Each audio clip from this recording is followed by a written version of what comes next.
नमस्कार दोस्तों, मैं रोहित आपका स्वागत करता हूं अपने YouTube चैनल पर। जैसा कि हम सेकंड चैप्टर में आ गए थे और हमने पिछली क्लासेस में हमने पढ़ा था पॉइंट क्या होता है, रेज क्या होती है, लाइन सेगमेंट क्या होता है, लाइन क्या होता है, ये सब हमने डिफाइन किए थे, इनकी डेफिनेशन की थी, आपको समझाया था क्या क्या ये होती है और उनसे रिलेटेड हमने फिगर इट आउट के क्वेश्चंस किए थे।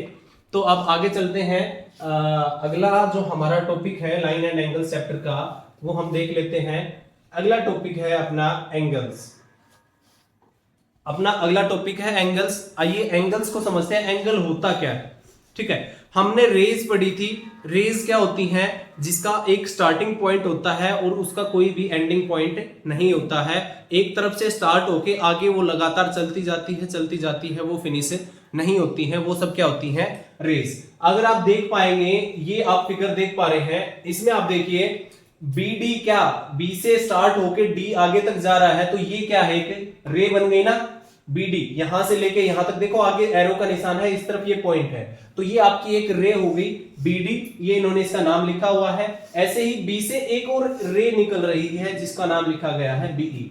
तो ये जो दो रे है, ये दो रे निकली हुई थी, ये दो रे आपस में इस पॉइंट पर मिल रही है। किस पर? बी पर।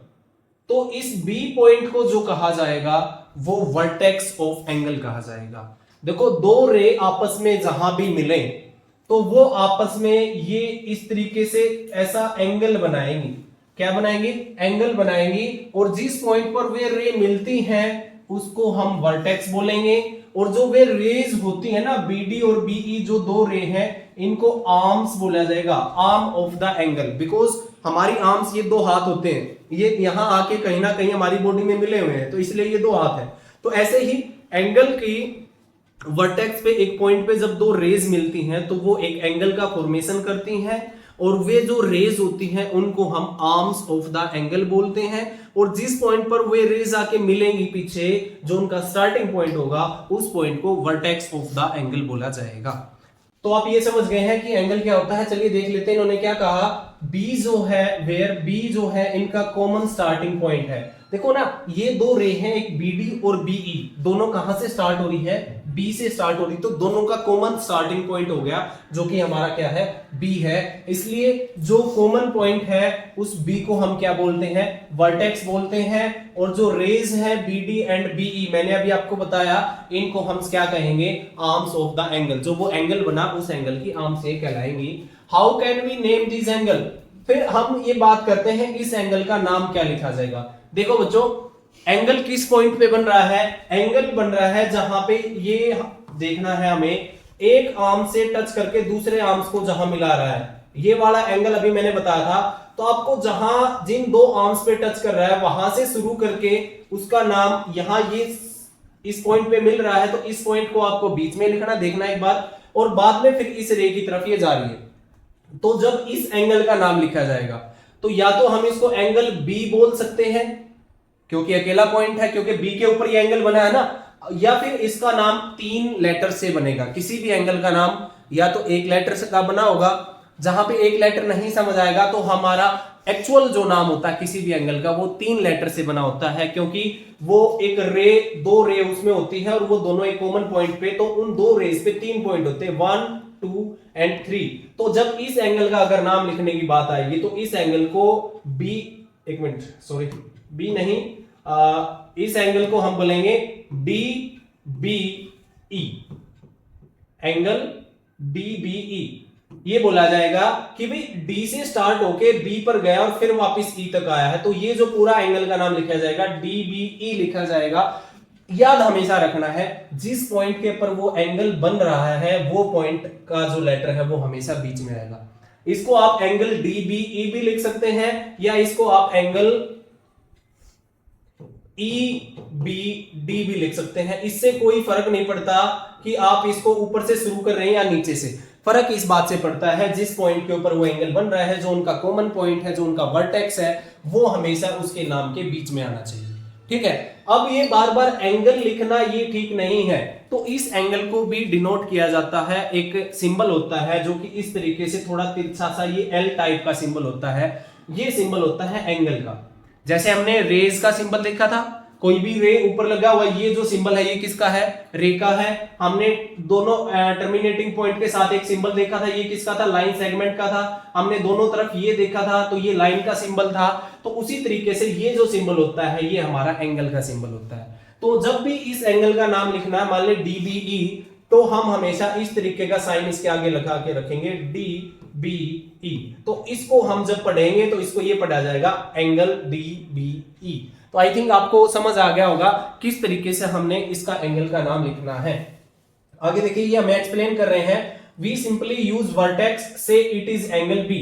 हम उसको डायरेक्ट एंगल बी बोल सकते हैं, या टू बी क्लियर और क्लियर करने के लिए we use a point arms together with vertex name of the angle. Angle का नाम लेने के लिए हम वर्टेक्स के साथ साथ जो आर्म्स पर जो पॉइंट लगाए गए हैं उनका भी यूज करेंगे। तो इसको एंगल DBE या एंगल EBD बोला जाएगा। अभी मैंने आपको बताया the word angle can be replaced by a symbol. मैंने आपको बताया ये जो सिंबल होता है ये अपना एंगल का सिंबल होता है। तो जब भी एंगल को लिखा जाएगा, कहीं भी एंगल का जिक्र आएगा, आप उसको इस फॉर्मेट में लिखेंगे, एंगल DBE या एंगल EBD। आई थिंक आपको समझ आ गया होगा। आसान सी बात है, दो रेज होती हैं, दोनों एक पॉइंट पर मिलती हैं, उस पॉइंट को वर्टेक्स बोला जाता है, रेज को हम उसकी आर्म्स बोलते हैं। और उसका जब नाम लिखते हैं तो एक वर्टेक्स से शुरू करके एक पॉइंट से शुरू करके रेज आर्म्स से उसके वर्टेक्स तक आना है, फिर दूसरे पॉइंट तक जाना है। वर्टेक्स हमेशा उस नाम में बीच में आएगा। देखिए दोनों में बीच में क्या है, बी है। जिस पॉइंट पे जो हमारा एंगल बना हुआ है वो पॉइंट, वो वर्टेक्स हमेशा उस नाम में बीच में आएगा। और ये जो सिंबल होता है ये हमेशा उसका किसका सिंबल होता है, एंगल का सिंबल होता है। आगे चलते हैं। To indicate an angle we use small curve at the vertex. ठीक है, एंगल को इंडिकेट करने के लिए ये हम छोटी सी कर्व, ये कर्व इस तरीके की जो लाइन होती है इसको हम कर्व बोल लेते हैं। तो इस फिगर में मैं कहूं एंगल को इंडिकेट करना है तो मैं ये इस तरीके की एक कर्व लगा के उसको इंडिकेट कर सकते हैं। ठीक है, आगे चलते हैं। अब सुनिए, ये चुटकी सी है, बालों की चोटी कुछ अच्छे तरीके से इसने बना रखी है। देखिएगा, आप में से कोई भी ये हो सकती हैं। तीन छह लड़कियां अलग अलग हैं, तीनों ने एक जैसी चोटी बना रखी है, मुंह भी अलग अलग बनाए हुए हैं, ये देखो जीभ निकाले हुए हैं, जो भी है। चलो देखते हैं, समझते हैं ये क्या कहना चाह रही है। केस 1 देखिए, मान लेते हैं हमने कोई बुक ले ली, कोई बुक लेते हैं, इसकी तरह हम करके देखते हैं।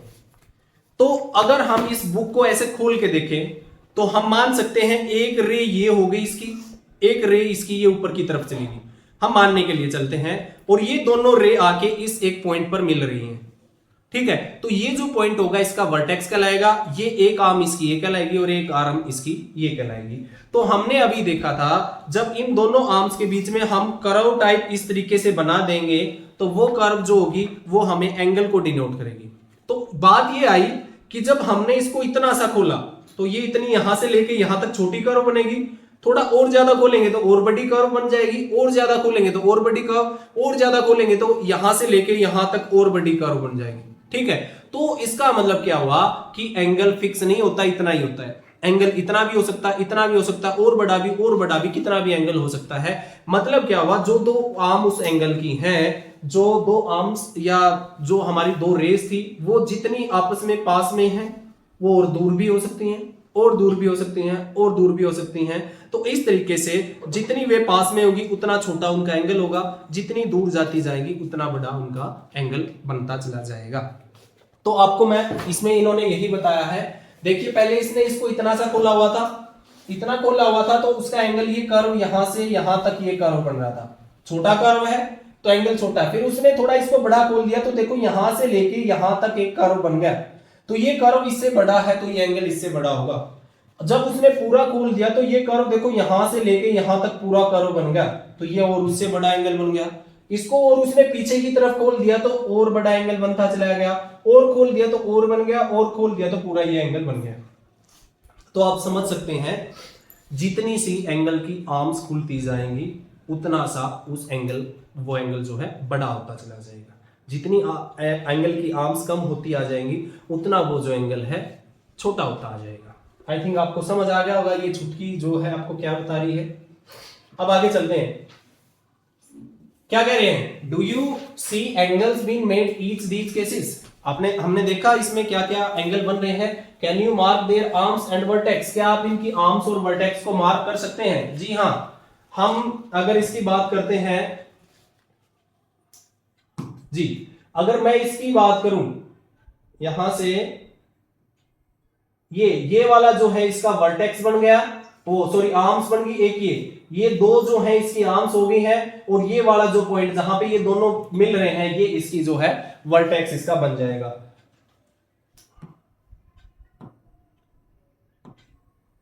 जी ऐसे ही इसकी अगर मैं बात करूं तो ये इसकी एक आर्म ये होगी यहां से यहां तक, एक आर्म इसकी ये होगी यहां से यहां तक, और ये जिस पॉइंट पर मिल रही है तो ये इसका वर्टेक्स हो गया। तो इस तरीके से आप इनकी पहचान सकते हैं कौन कौन सी इस एंगल की आर्म्स है और कौन सा इसका जो है वर्टेक्स है। आपको समझ आ गया होगा। आगे चलते हैं भाई, आराम से चल, थोड़ा इतना तेज मत भाग जी। Which angle is greater, the angle case 1 और द एंगल केस 2? कौन सा एंगल इनमें पता है? केस 1 वाला एंगल बड़ा है या केस 2 वाला? मैंने बताया जितनी आर्म्स खुली होंगी उतना बड़ा एंगल होगा। तो हम देख पा रहे हैं केस 1 वाला जो है वो स्मॉल एंगल है, बल्कि केस 2 वाला जो है वो लार्ज एंगल है। तो आप समझ गए होंगे एंगल का छोटा बड़ा किस तरीके से हमें मेजर करना है। हम इनको देख के बता सकते हैं इनमें से ये एंगल छोटा है या कोई भी। अगर मैं कहूं ये एंगल बड़ा है या ये एंगल बड़ा है तो आप बता सकते हैं ये एंगल बड़ा है, क्योंकि इसकी आर्म्स जो है ज्यादा खुली हुई है और जो इसकी कर्व है वो ज्यादा बड़ी बन रही है। आई थिंक आपको समझ आ गया होगा। आगे चलते हैं। Just talk about the size of line based on its length, we also talk about the size of angle based on its amount of rotation. जैसा कि हम किसी साइड की लेंथ की बात करते हैं, मान ले हमें मेजर करनी है मेरी हाइट, तो हम लेंथ की बात करेंगे, मेरी कुछ ना कुछ हाइट होगी, कुछ ना कुछ मेजरमेंट होगी, 5 फुट 4 फुट 3 फुट, छोटा सा टिंगू सा होऊंगा मैं, ठीक है। और या फिर मैं हो सकता बड़ा लंबू सा भी हो सकता हूं, ठीक है। तो वो हाइट हम कुछ ना कुछ मेजर करते हैं, किसी भी लेंथ को हम मेजर करते हैं। उसी तरीके से हर एंगल की भी कुछ ना कुछ मेजरमेंट होती है। डिपेंड करता है वो जो आर्म्स है वो कितनी खुली हुई है, ठीक है, जितनी वो रोटेट हो रही हैं। ये जो प्रोसेस होती है ये रोटेशन की प्रोसेस होती है।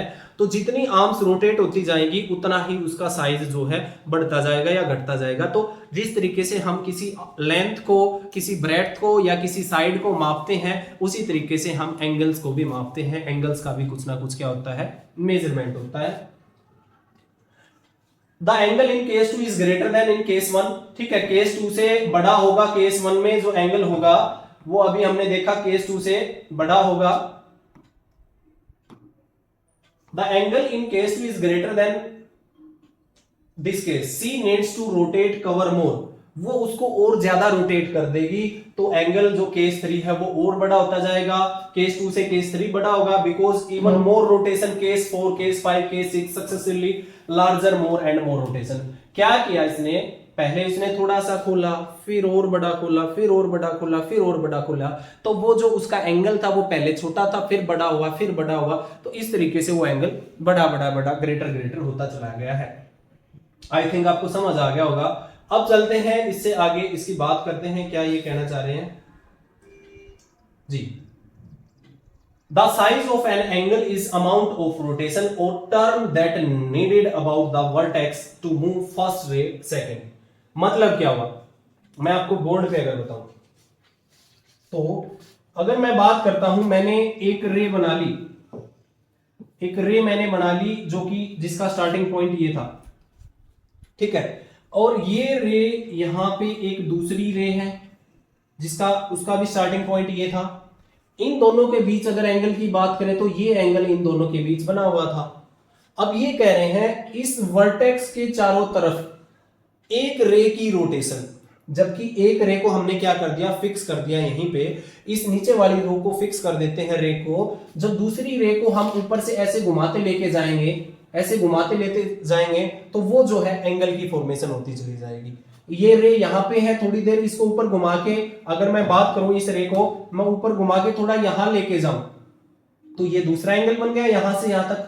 ये क्या हुआ, ये जो पॉइंट था इस पॉइंट से ही रोटेट होती जा रही है। इसी तरीके से अगर मैं थोड़ा और इस रे को घुमाऊं तो ये तीसरा कोई और एंगल बन जाएगा यहां से यहां तक। तो कुल मिला के बात यह हुई, अगर हम एक रे को फिक्स कर दें, और दूसरी रे को उस पॉइंट के चारों तरफ रोटेट करते जाएं तो वो क्या बनता चला जाएगा, एंगल बनता चला जाएगा। और जितना ज्यादा रोटेट उसको करते जाएंगे उस एंगल का जो है साइज उतना ही बड़ा होता चला जाएगा।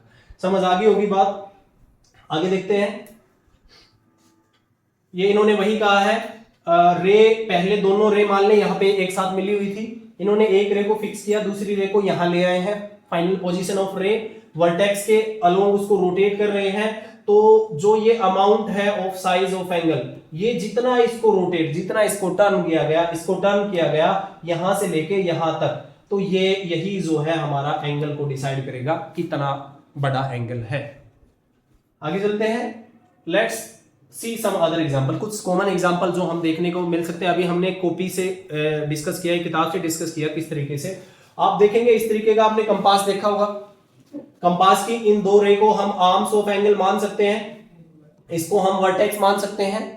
तो इसी तरीके से इसको आप कंपास आपके पास होता है किसी के पास?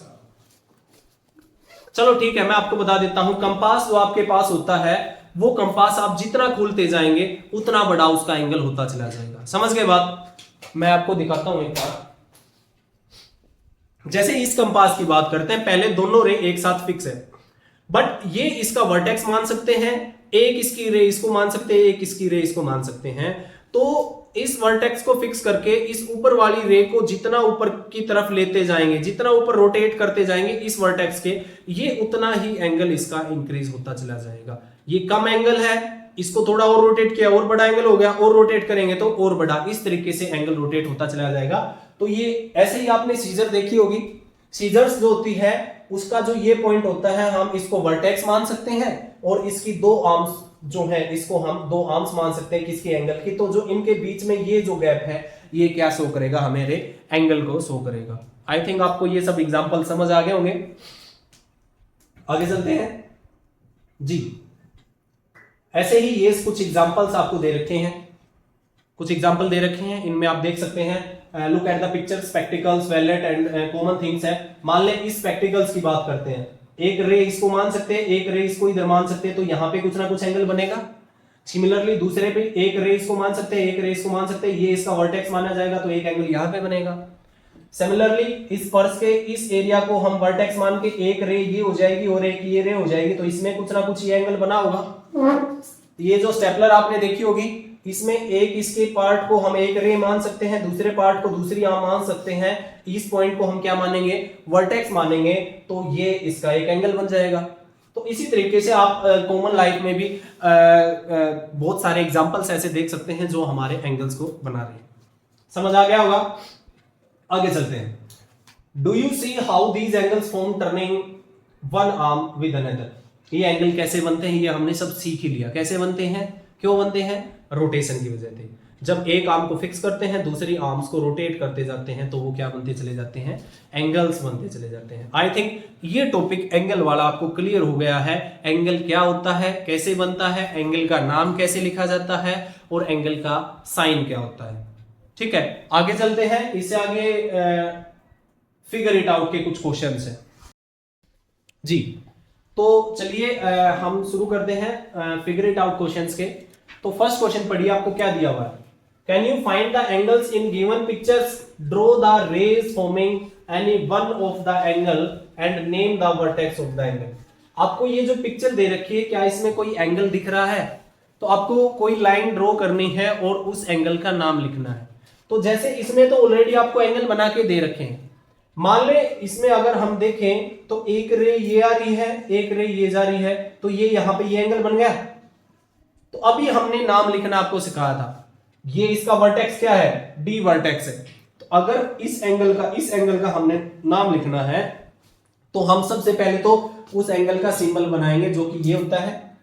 फिर हम यहां ए से शुरू करेंगे और बीच में इसका वर्टेक्स आएगा बी, सॉरी वर्टेक्स क्या है इसका, डी इसका वर्टेक्स है, तो बीच में इसका क्या वर्टेक्स आएगा, डी आएगा। और ऊपर की तरफ किसकी तरफ गया, ये बी की तरफ।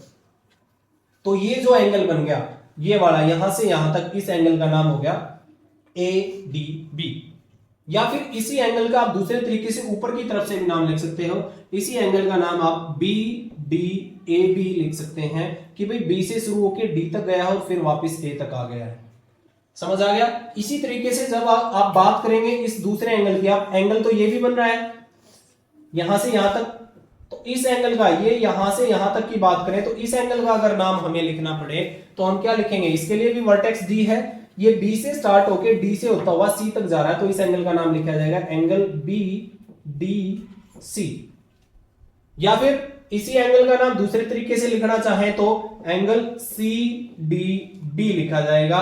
ध्यान बस आपको ये रखना है, जो वर्टेक्स है, जो कॉमन वर्टेक्स है, जहां पे वे रेज मिल रही हैं, उनको जो है बीच में रखना है।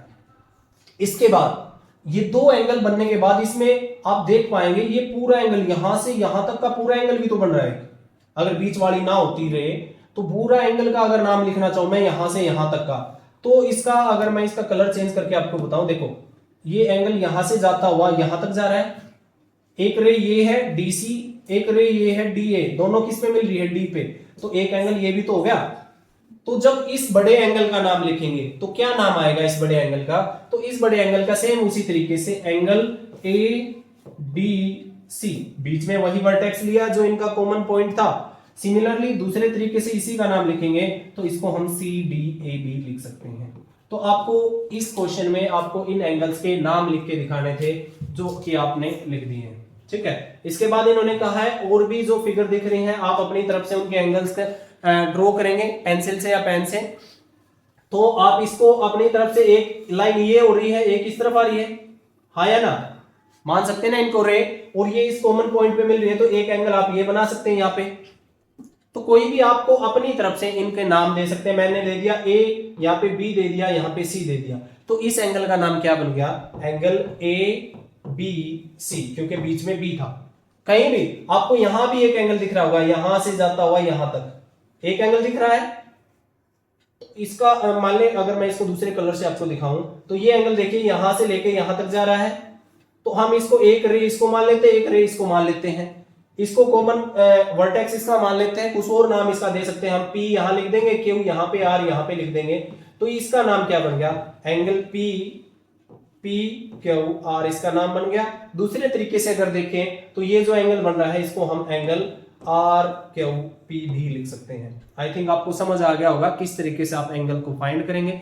कोई भी दो रेज या दो आर्म्स कहीं भी एक कॉमन पॉइंट पर आकर मिल जाएं तो ऑलवेज वे एक एंगल का फॉर्म करेंगे।